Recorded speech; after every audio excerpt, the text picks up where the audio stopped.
ശബരിമല സ്വർണ്ണക്കൊള്ള വിവാദങ്ങൾക്കിടയിലും മുൻ ദേവസ്വം മന്ത്രി കടകംപള്ളി സുരേന്ദ്രനെ മത്സരിപ്പിക്കാൻ CPM ജില്ലാ സെക്രട്ടറി സ്ഥാനത്ത് നിന്ന് മാറ്റി വി ജോയിയെ വീണ്ടും വർക്കലയിൽ മത്സരിപ്പിക്കും.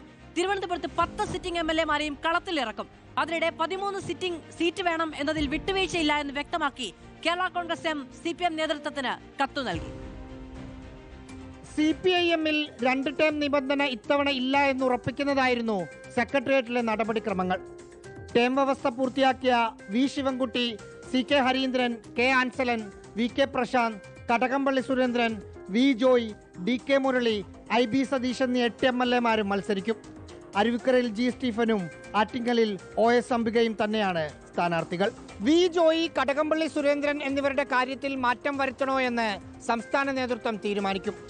ജില്ലാ സെക്രട്ടറി മത്സരിക്കണോ എന്ന് MV ഗോവിന്ദൻ സെക്രട്ടേറിയറ്റ് യോഗത്തിൽ ചോദിച്ചിരുന്നു.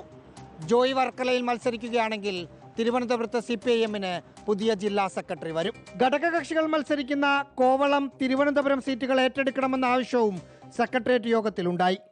റഹീസ് റഷീദ്, റിപ്പോർട്ടർ, തിരുവനന്തപുരം.